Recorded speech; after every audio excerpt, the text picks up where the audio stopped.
No, gender is not disconnected from sex. So it's not completely disconnected, but it's still a cultural thing. It's still from society. It's okay. No, it is not in the mind. Okay, you're not a man if you think you're a man. And I didn't say pretending, or if I did, I shouldn't have said pretending. Let me amend. You said playing. Okay, I said a boy who thinks he's a girl. That's the usual phraseology I use. Not playing. I usually say a boy who thinks he's a girl or a girl who thinks he's a boy, which is technically what we're talking about here. As far as the actual psychological issues at play, it used to be called gender dysphoria or gender identity disorder. Now they call it gender dysphoria. The idea that sex or gender are malleable is not true. Okay, and I'm not denying your humanity if you're a transgender person. I am saying that you are not the sex to which you claim to be.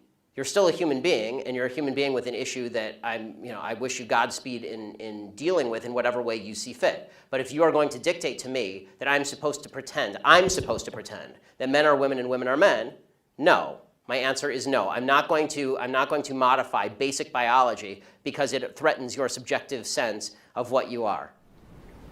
Okay, but you're still saying these kids should not be accepted because they don't really fit in either place? They can't just I'm saying that the Boy Scouts have a standard. You must be a biological boy to be a Boy Scout. You have to be a boy to be a Boy Scout. Where's that written, though?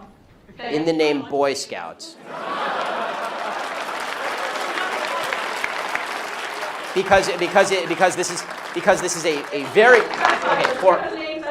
because for all of human history, boy meant boy and girl meant girl. Boy did not mean girl. And if I call you a moose, are you suddenly a moose? Okay, if I redefine our terms.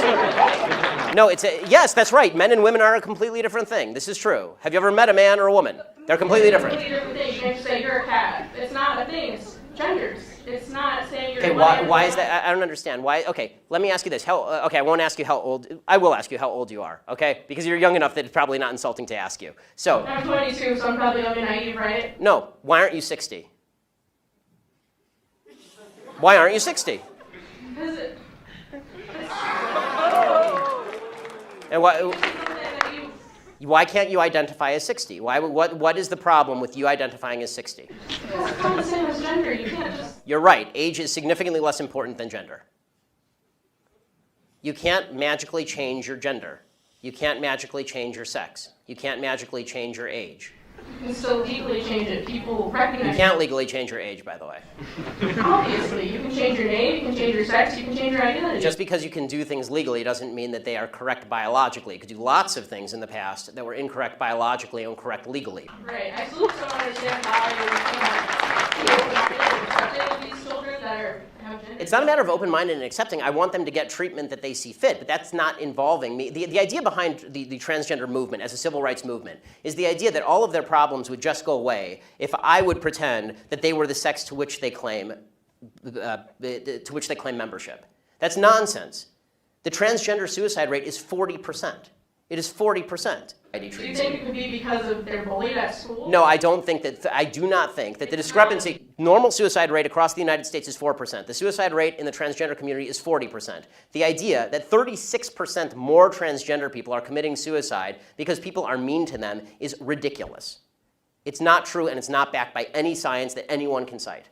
It is pure conjecture. In fact, it's not even true that bullying causes suicide, according to a lot of studies. For example, in the black community, where the idea is supposedly that America is a racist society, blacks are bullied a lot. Okay, in the black community has significantly lower suicide rates than in the white community. In fact, in third world countries, the suicide rate is significantly lower than in first world countries. Suicide actually seems to be a privilege of the upper classes if you actually look at it from a financial perspective.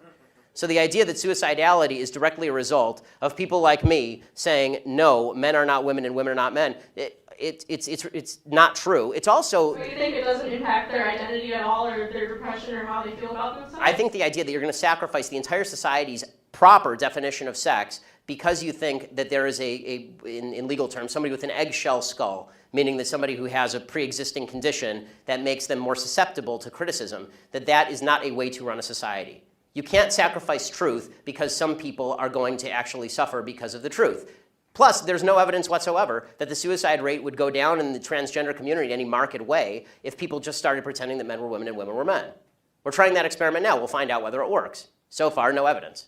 Have you talked to a group of trans people at all instead of this group of white people? I'm more than happy to talk to a group of any people who will have me, but usually they protest me.